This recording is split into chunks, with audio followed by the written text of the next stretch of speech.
The clock hit 2:07 a.m. Rain pattered against the window of Maya Evans's tiny apartment, a single lamp flickering beside her half-finished cup of coffee. She sighed, scrolling through her phone, rereading the last text from her ex. "You'll never make it without me." Her chest ached. She wanted to prove him wrong, to prove everyone wrong. Half asleep, half angry, she typed a message she thought was going to her best friend. "You were right. I'm done crying over idiots.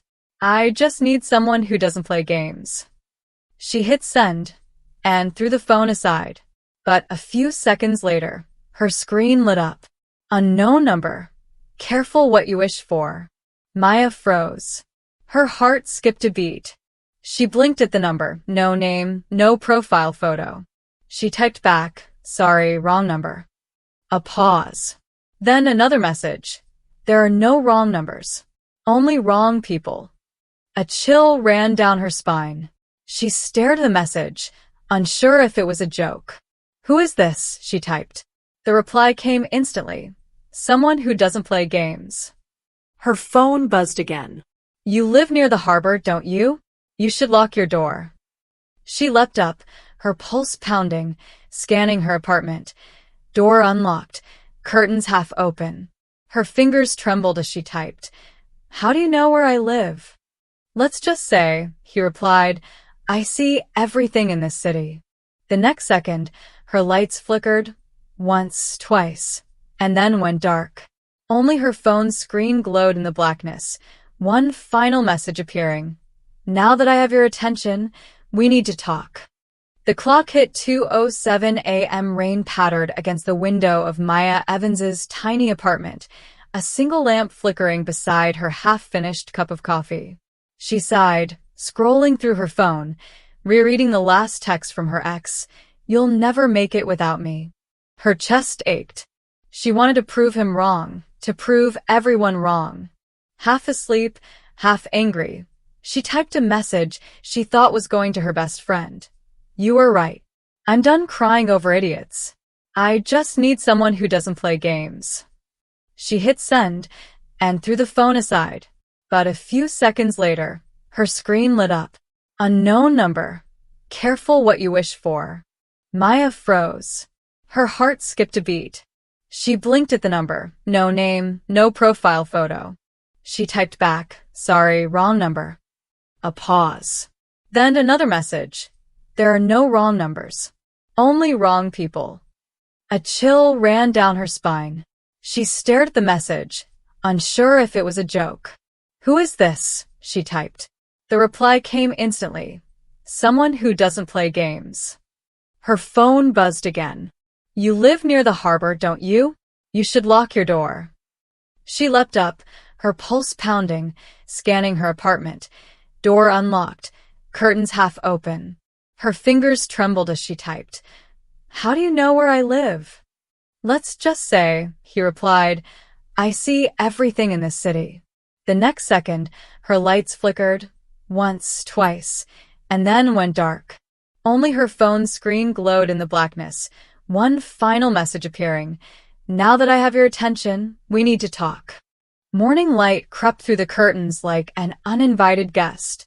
Maya woke with the taste of fear still in her mouth.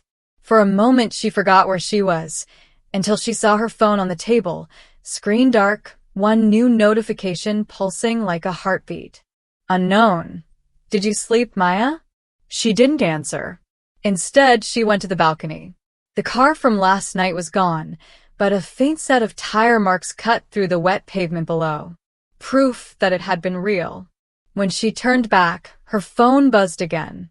Rule 1. Never ignore me. Her breath caught. "I don't play games," she typed. "You already are." Maya felt her pulse and her fingertips.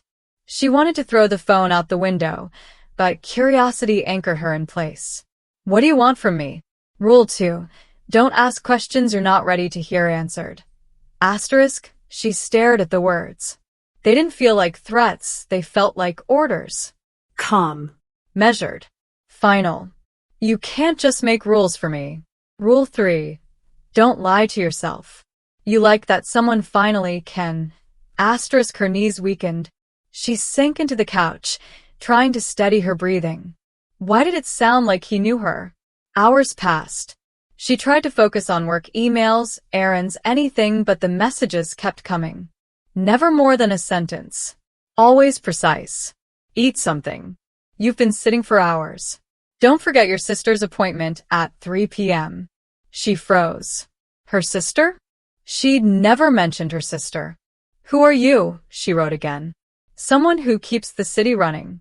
You mean you work for the government? I am the government. In a way. A picture appeared next, grainy security camera footage of her building lobby, time-stamped 2 minutes ago. Maya's reflection stood in the elevator doors. He was watching her. In real time. Her phone buzzed one last time that afternoon. Rule 4. Trust me when I say I could hurt you, but I won't. Asterisk then nothing. Outside. Thunder rolled across the city. And somewhere far above, in a penthouse overlooking the harbor, a man in a tailored black suit set down his phone, a faint smile playing at his lips. She follows instructions well, he murmured. The next evening came heavy with fog. Maya stood outside the clinic where her sister's treatment had just ended, the neon sign above flickering in tired red. The city was quieter than usual, muffled under the weight of rain clouds. She pulled her coat tighter. Her sister waved from the car that had picked her up earlier. At least one part of the day felt normal. But as Maya started walking toward the bus stop, headlights cut through the mist. That car again. Black. Polished. Silent. It rolled to a stop beside her, engine barely whispering. The tinted window slid down halfway. Inside, she saw the reflection first. Her own face, pale under the streetlight, and then him. A man in a dark suit. Sharp jawline, immaculate tie, eyes so calm they almost didn't seem real. He looked younger than she'd imagined, but his presence felt older than the city itself. Get in, he said. Not a question. A command spoken softly, like an invitation and a threat wrapped together. Maya's heart pounded. Every rational thought screamed no, but curiosity pulled harder. She stepped closer, rain brushing against her hair, water gliding down her fingers as she touched the car door handle. I don't even know your name, she said. He smiled, barely. You will. The door unlocked with a click. She hesitated, then slid inside. The air smelled of leather and something faintly metallic, money and danger. City lights passed in streaks of gold and blue. He drove with one hand, the other resting casually on the wheel. Are you following me? She asked. You texted first, he replied. Actions have consequences. Maya looked out the window, forcing a breath. You hacked my phone. My life. No, he said, eyes still on the road. I simply removed the illusion that you were ever unseen. She turned to face him fully. Why me? For the first time, he glanced at her. The look was cold, analytical, and almost tender. Because you don't know who you are yet, he said quietly. And that makes you unpredictable. In my world, unpredictability is power. He slowed the car at a red light. Outside, the rain blurred the skyline, towers rising like silent guards. Where are we going? To dinner. I didn't agree to that. You didn't have to. He pressed a button on the console. The doors locked automatically. The red light turned green. The car moved forward. The car glided through streets that seemed emptier than usual. Rain washed neon reflections across the asphalt, bending color and shadow into one continuous blur. Maya sat rigid in the passenger seat, her hands folded tight in her lap. The silence inside the car wasn't comfortable. It was constructed. Every hum of the engine, every turn of the wheel, felt deliberate, as though the city itself was obeying him. He finally spoke. I control what people see, he said. And what they don't. She turned toward him. Meaning?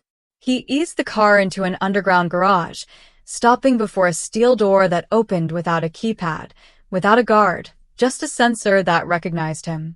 Inside was a private elevator lined with glass and gold trim. As it rose, the city unfolded beneath them, all lights and rain. Meaning, he continued, I own most of what you call news. The banks that keep it alive. The cameras that keep it safe. The silence that keeps it obedient. Maya's reflection trembled against the elevator glass. You're saying you run the city? I don't run it. His gaze never lifted from the skyline. I design it. The doors opened into a penthouse that looked more like an art museum than a home. Marble floors. Wall-to-wall glass. A single grand piano sitting beneath a chandelier shaped like falling water. She followed him to a long table already set for two. No staff, no visible service, just two plates, wine breathing quietly in crystal. How long have you been watching me? She asked. He poured the wine, slow and steady. Long enough to know you're the only person here who hasn't asked me for anything. You threatened me. I warned you, he corrected.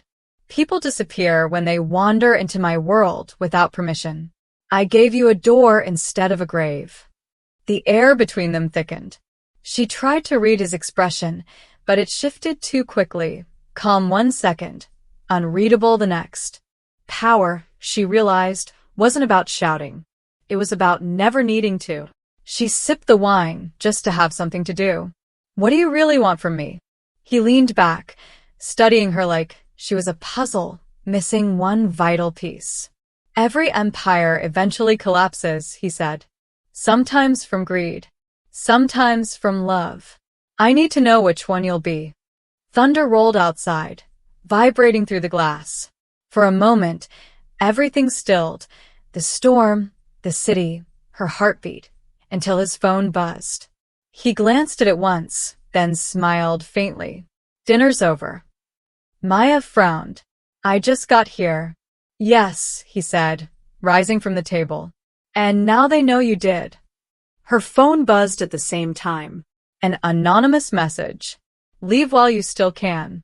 She looked up, but he was already gone, leaving only the echo of his words and the taste of fear on her tongue. The storm didn't stop that night. It swallowed the skyline, wind scraping glass and steel like a warning from above. Maya stood at the edge of the penthouse balcony, staring down at a city that glittered like it was alive, unaware that most of it pulsed to his rhythm. She hadn't seen him since the dinner. He'd left her there with more questions than answers and a locked elevator that wouldn't respond to her touch. Hours passed before the doors finally opened again. A woman stepped out, tall, poised, dressed entirely in black. Her voice was soft but cold. Mr. Voss asked me to ensure you don't do anything unwise. Maya blinked. Mr. Voss. The woman smiled faintly. The man you had dinner with. So she finally had a name. Damian Voss. It fit too perfectly. Like something whispered, not spoken. Where is he? Maya asked. The woman didn't answer. Instead, she handed Maya a folded envelope and left as silently as she came. Inside was a single card. Do not leave the building. Someone else will. DV. Maya's pulse quickened. She turned the card over, a small emblem embossed into the paper, a crown made of wires. She'd seen that symbol before. On construction sites, corporate buildings, even on the hospital invoice for her sister's treatment. Suddenly, it all connected. Damian Voss wasn't just powerful. He owned the city. He controlled the companies that built its streets, the media that told its stories, the systems that decided who thrived and who vanished. Every light below her window, every tower that pierced the storm, carried his mark. Maya backed away from the window, breathing hard. If he really controlled all of it, then how far could he reach? Her phone buzzed again. Unknown number. You shouldn't have opened the card. She froze. Who is this? No reply. Only another message. Seconds later, they're watching you from the next building. She looked up instinctively. Across the street, one light blinked twice in a window, like a signal. The elevator chimed again. This time, it wasn't the woman. It was him.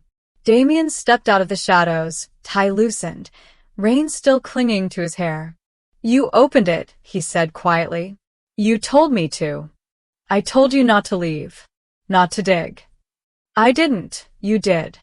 His voice stayed calm, but his eyes were darker now.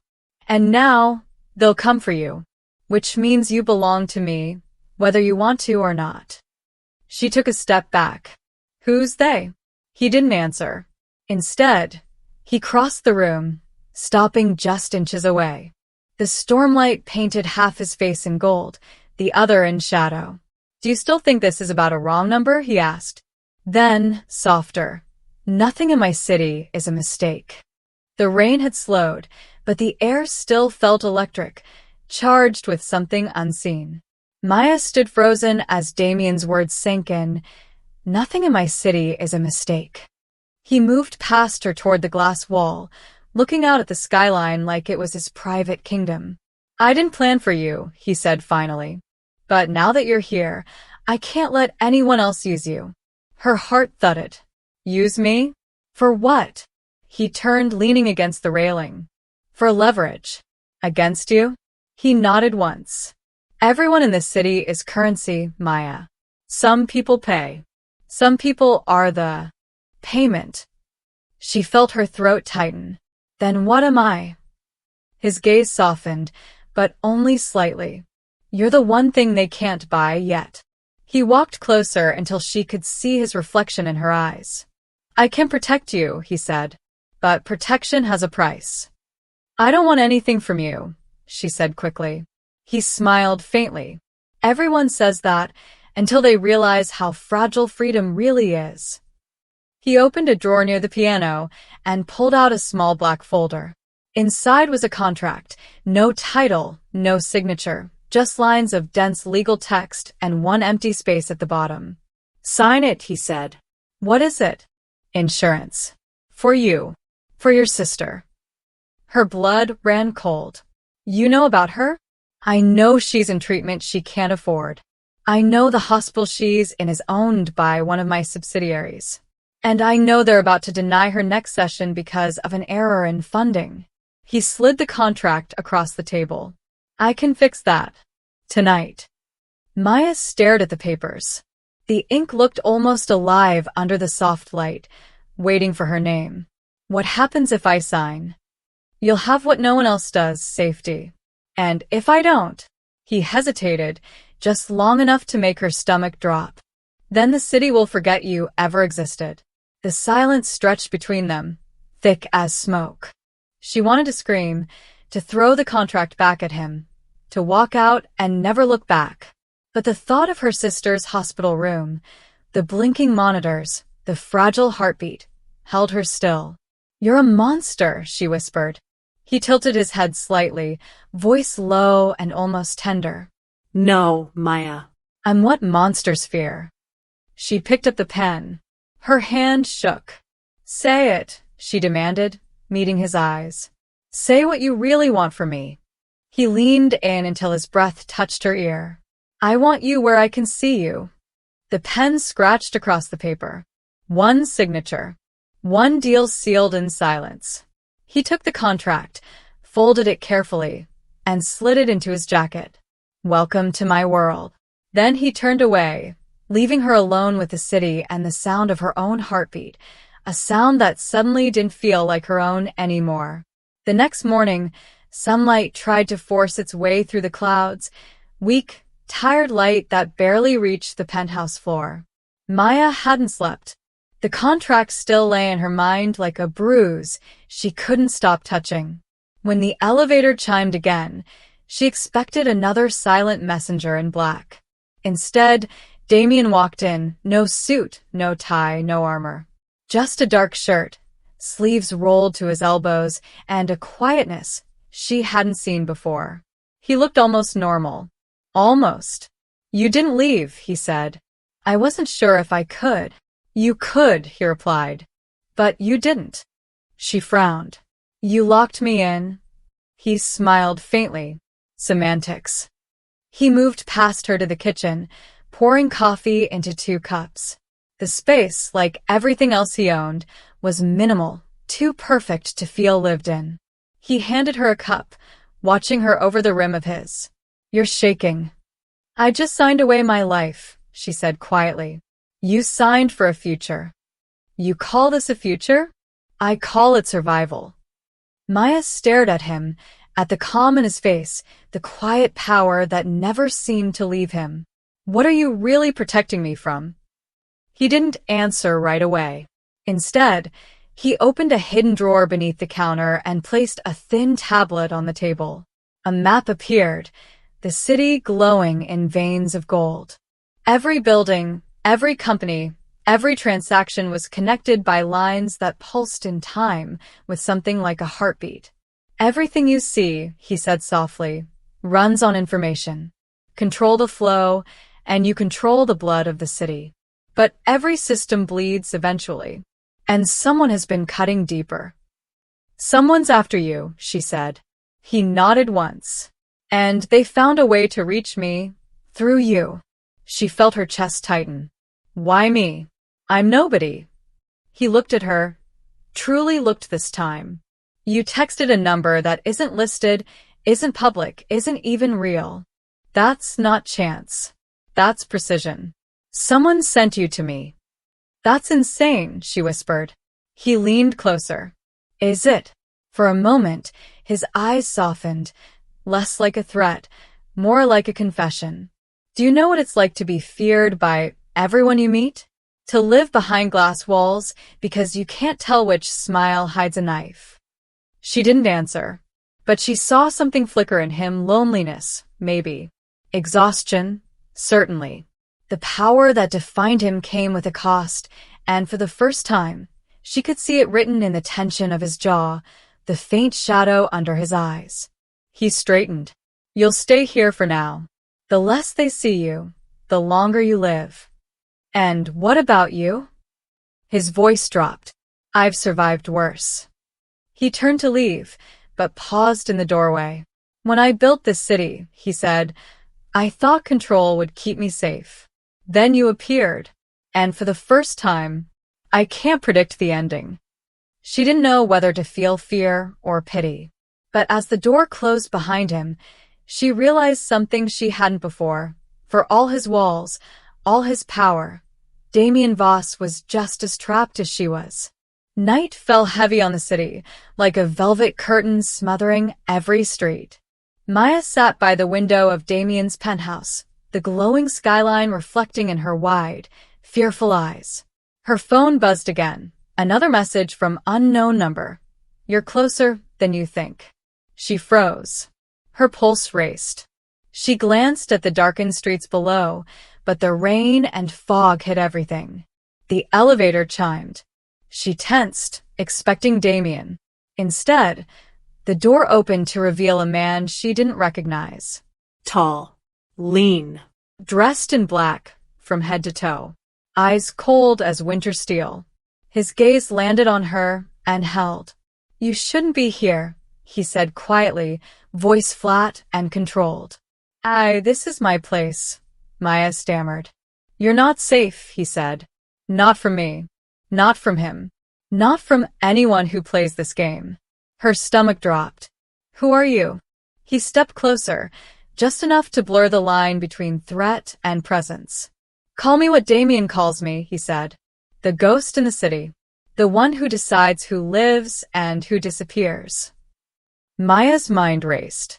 "You're hunting him?" He didn't answer immediately. He circled the room slowly, eyes never leaving her. "You have value," he said finally. "More than you realize.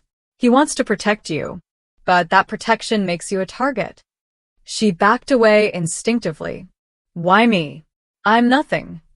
"Nothing." His eyes pierced through the dim light. "No one in the city is nothing. But some people are too visible, too fragile, too irresistible. And you," he paused, letting the words hang. "You're all three." Maya's heart raced as fear collided with a strange surge of adrenaline. She had survived so many small risks in life, but this was different. She was standing in the eye of a storm she didn't even understand yet. Her phone buzzed again. Damian's name flashed on the screen. Leave her alone. The man smirked, almost amused. Ah, he said, the king has spoken. And then, with a flick of his wrist, the lights dimmed. The city seemed to hold its breath. Maya realized something terrifying. The danger she felt wasn't coming from the shadows outside. It was already inside the room with her. The man leaned close enough that she could feel the warmth of his body without touching. Remember this, he whispered. Every move you make, every breath you take, is watched. And the price of mistakes is death. Before she could respond, he vanished into the dark hallway like smoke, leaving only the echo of his words and the cold weight of fear pressing against her chest. Maya slumped against the wall, trembling. Her pulse hammered. For the first time, she understood the truth Damian had hidden. Power draws predators, and she had just stepped into a lion's den. The city was quiet now, but silence had a weight that pressed against Maya's chest. She stood at the balcony, fingers gripping the railing, heart still racing from the encounter with the mysterious man in black. Rain had stopped, but the streets below shimmered with reflections of neon lights, like 1,000 eyes watching her every move. Damian appeared behind her, silent as a shadow. You didn't sleep again, he said softly. I couldn't, she admitted. I keep thinking about him. The man from last night. Damian's eyes darkened, but there was no anger, only calculation. Do you feel fear? He asked, stepping closer. She hesitated. Yes. Good. His voice dropped lower, warm and velvety. Fear keeps you alive. Desire keeps you human. Right now, you're learning both. Maya's pulse quickened. His presence was overwhelming, a tension she couldn't name. Why me? She whispered, almost to herself. He reached out slowly, fingers brushing a stray strand of hair from her face. Because no one else makes me feel this. The city, my empire, my control, they mean nothing if I can't see how far you'll go for life. Or for me. She recoiled slightly, but her chest betrayed her curiosity, the inexplicable pull toward him. You shouldn't say things like that, she murmured, though her voice lacked conviction. He leaned in closer, their faces inches apart. Everything I say is true, and everything I do is calculated. Maya swallowed hard, eyes locked on his. The line between fear and attraction blurred. Her body wanted to step away, her mind screamed caution, yet every instinct screamed to stay. Do you ever let anyone in? She asked cautiously. He smiled faintly, a shadow of vulnerability flashing across his features. Rarely. But something about you. I can't hide behind the walls I've built. The city lights reflected in his eyes, 1,000 possibilities shimmering within them. She wanted to hate him, to fear him completely. But instead, she found herself imagining what it would be like to trust him, to belong, even briefly, in a world so dangerous. A sudden buzz from her phone broke the spell. Another message from the unknown number. She's close. Too close. Damian's gaze hardened. I warned you. Every step you take, someone is watching. But it's my choice if they touch you, and right now they won't. Maya shivered, not from fear, but from the intensity of it all. She realized then that in Damian's world, the boundaries between safety and danger, control and surrender, fear and desire were razor-thin, and she was already walking on the edge. He stepped back, letting her catch her breath. Rest tonight. Tomorrow we start the lessons. Lessons? She whispered, heart still racing. Lessons in survival, he said softly. And perhaps in trust. The night was suffocating, the city's glow dim behind the storm clouds. Maya paced the penthouse, restless. Damian had left hours ago, saying he had business to attend to. She tried to convince herself she was safe, but the events of the past days had taught her one hard truth. In Damian's city, Nothing was ever safe. Then came the first sound, a faint click from the balcony door. She froze. Her heart raced as shadows moved. The door creaked open slowly. "Hello, Maya." A voice, unfamiliar, smooth, dangerous. A man stepped in, dressed in black, mask covering his face. "You've been warned to stay out of my way," he said. "But here you are." Maya's mind spun. Damian warned her? Of him? Before she could react, the lights went out. Only the faint glow of the city and her phone screen illuminated the room. "Your life depends on your next move." The intruder moved closer, every step deliberate. Maya's instinct screamed at her, but her body felt frozen. Then, from the shadows, a calm voice cut through the darkness. "Step away from her." Damian appeared, silent as the night, standing between Maya and the intruder. His presence alone radiated control, power, and a danger that matched the man before them. The intruder smirked. "You can't protect her forever." Damian's eyes narrowed. "Watch me." A tense silence followed, broken only by the hum of the city below. Maya realized she had been holding her breath. The intruder lunged, fast, precise. Damian moved like water, intercepting him with a single, fluid motion. The struggle was over almost as soon as it began. The intruder lay unconscious, unmoving, while Damian stood, calm and unflinching. Maya's hands shook. What was that?" He turned to her, voice low and steady. "That was a warning. For both of us." She looked around the penthouse, feeling the weight of the city pressing against the glass. She was trapped, yes, but the trap wasn't just physical. It was emotional. She was now tethered to a man whose power could crush her, and whose presence she couldn't resist. Damian stepped closer, eyes softening just a fraction. "Do you understand now?" he asked. "Why staying close is the only way to survive?" Maya nodded, swallowing the lump in her throat. "Yes, I think I do." The lights flickered back on. The storm raged outside. And for the first time, she realized, in Damian Voss's world, there was no turning back. The morning sun struggled through gray clouds, illuminating the penthouse in muted light.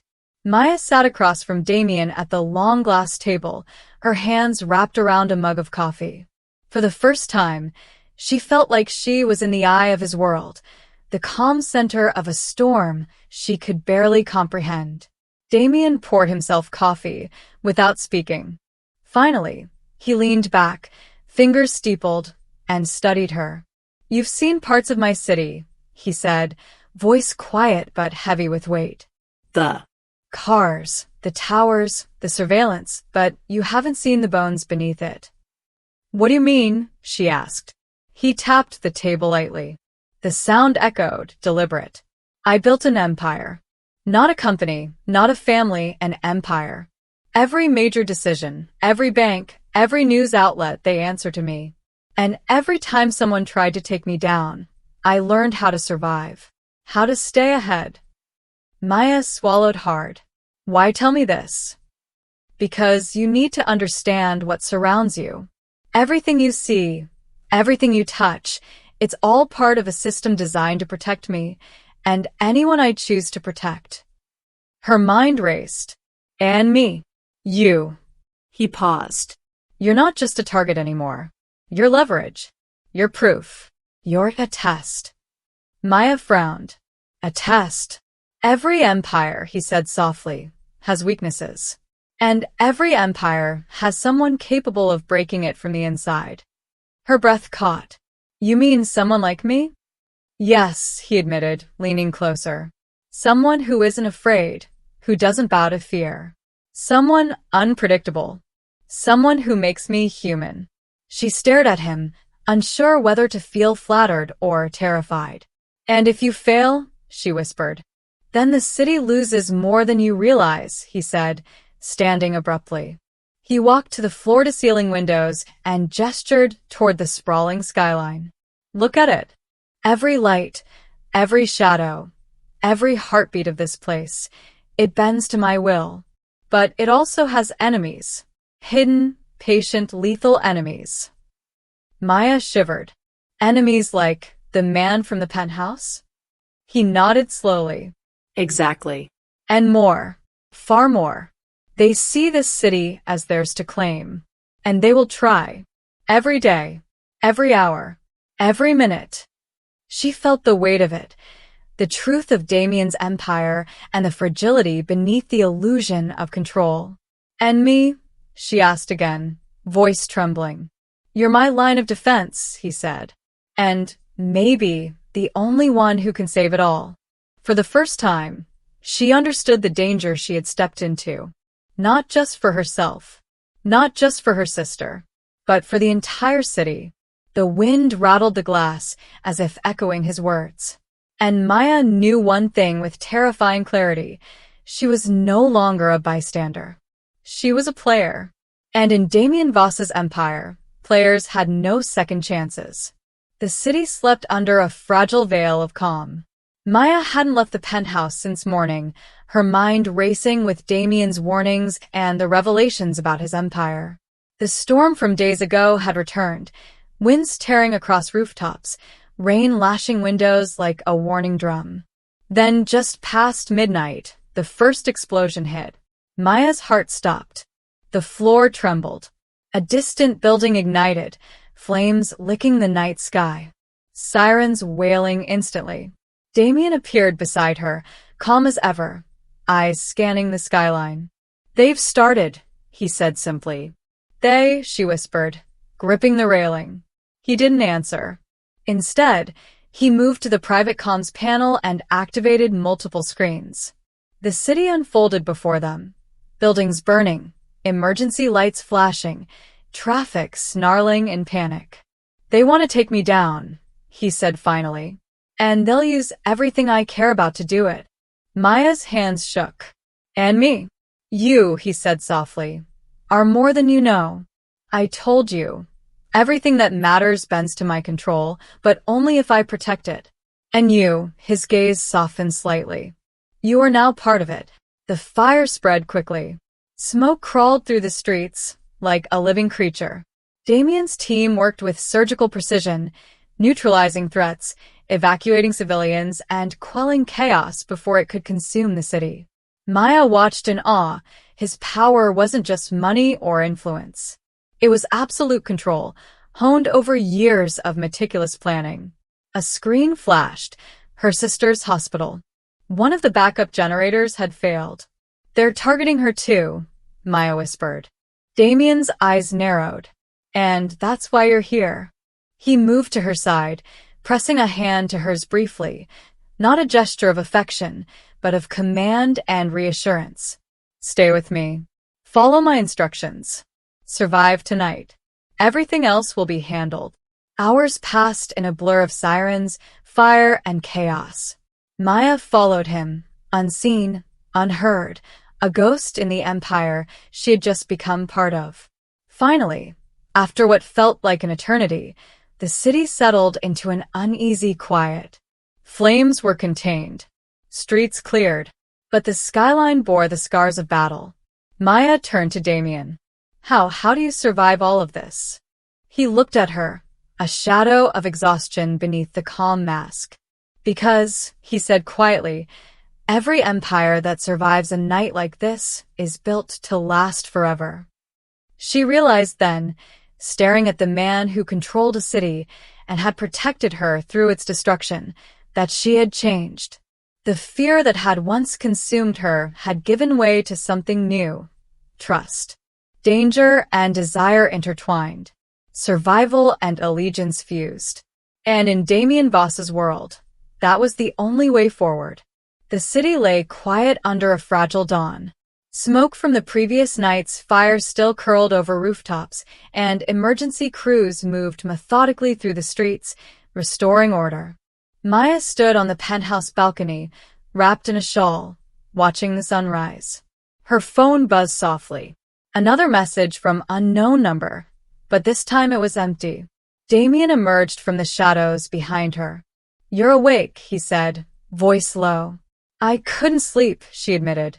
I keep thinking about everything that happened last night and before that. He joined her at the railing, standing close enough that she could feel his warmth. Do you understand now? He asked quietly. Why I protect you? She turned to him. Because you care? He looked away for a long moment, watching the city. Then he spoke, softer than she had ever heard. No, because you're the one thing in this empire I can't control. Not entirely. You're unpredictable. You're alive. You're the one variable that terrifies me more than any enemy, more than any plan. My weakness is your name. Maya froze. Her heart caught. My name? He finally turned, eyes meeting hers, and for the first time, no mask, no shield. Every empire I've built, every calculation, every move, it's all been perfect. Until I realized that for the first time, someone could destroy me, not with power, not with force, but simply by being herself. Her breath hitched. You mean me? He nodded, stepping closer. I didn't think anyone could enter this world and change me. But you're dangerous in ways I never expected. And yet, his hand hovered near hers, hesitant. Vulnerable. I want you to stay. Not because I can control you, but because I need you here. With me. Even if it terrifies me. Maya's chest tightened. Fear, desire, and awe collided. She realized the truth Damian had been hiding behind power, control, and silence. Beneath the empire, beneath the fear, beneath the invincibility, he was human. And for the first time, she understood why she had been drawn to him. Why she had survived the danger, the chaos, the lies.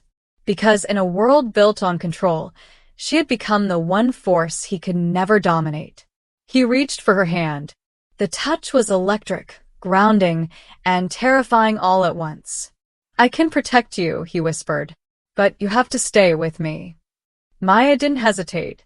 She placed her hand in his. And in that moment, the city below, the fires, the threats, the power, all of it became secondary. Because some things, love, trust, and survival, cannot be measured, cannot be controlled, and cannot be denied. Rain fell again that night, gentle, almost rhythmic, washing the city in reflections of gold and gray. Maya sat near the window, watching the lights blur into streaks of color. The world felt quieter now, but she knew silence didn't mean safety. Not in Damian's world. He stood a few steps away, phone pressed to his ear, voice low but controlled. Make sure the east docks are secured. No movement in or out until I say.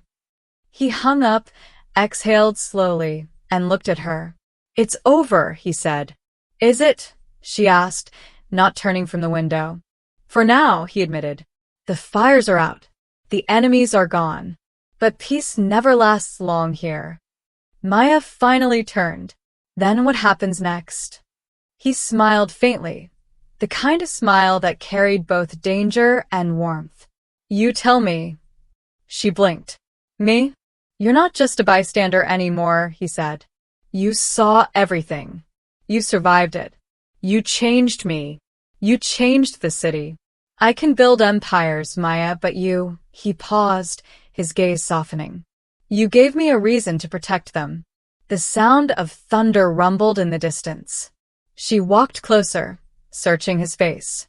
And if I leave?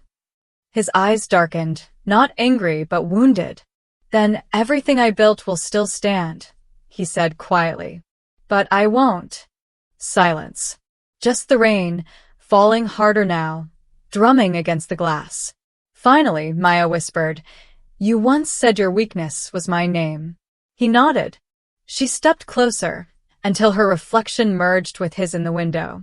Then maybe, she said, voice steady, your empire doesn't need to be perfect. Maybe it just needs to be real. He reached for her hand, and for once, there was no hesitation. Their fingers intertwined, a silent pact between power and vulnerability, love and danger. A phone buzzed on the table. Maya glanced at it. The screen flashed a single message from unknown number. It's not over. Damian's jaw tightened. He looked at her, then the phone. Then, slowly, a half-smile curved his lips. Let them come, he said. They have no idea what they're up against. Maya met his gaze. In the distance, lightning illuminated the skyline. Bright, sharp, cinematic. The city was still alive. And so were they. She whispered, What happens now? Damian leaned closer, voice barely audible. Now, we write the next chapter. If you made it to the end, you already know love and power never mix cleanly. But what if the next message reveals a new enemy?